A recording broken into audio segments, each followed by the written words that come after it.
ಇವಾಗ ಹೋಳಿ ಹಬ್ಬ ಬಂದಿದೆ, ನನಗಿಷ್ಟ ಬಂದಾಗ ಮಾಡ್ತೀನಿ. ನಾನು ಬೇಕಾದಾಗ ಕುಡಿತೀನಿ, ಎಲ್ಲಿ ಬೇಕಾದ್ರೂ ಚೂರಾಡ್ಕೊಂಡು ಹೋಗ್ತೀನಿ. ಇವೆಲ್ಲ these are the statements of arrogance. ಅಂದರೆ in the name of holy festival ನಾವು ನನ್ನ ಮನಸ್ಸು ಸ್ವೇಚ್ಛಾಚಾರವಾಗಿ ನಾನು ವರ್ತನೆ ಮಾಡ್ತೇನೆ, ಇದು ಸಲ್ಲದು. ಎಲ್ಲ ಹಬ್ಬ ಹರಿದಿನಗಳಲ್ಲಿ ನಾವು ಅದನ್ನು ಸೆಲೆಬ್ರೇಷನ್ ಮಾಡಬೇಕೇ ಹೊರತು ಅದನ್ನು ವಿಪರೀತಕ್ಕೆ ತೊಗೊಂಡು ಹೋಗಿ ನಮ್ಮ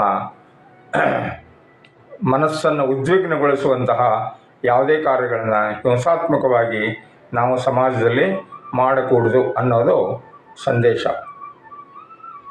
ಈ ಸ್ವಾತಂತ್ರ್ಯ ಅಂದರೆ ಏನಪ್ಪ ಅಂದರೆ, ನಮ್ಮ ಇಂದ್ರಿಯಗಳು ಹೇಳಿದ ಹಾಗೆ ನಾನು ಕೇಳೋದಲ್ಲ,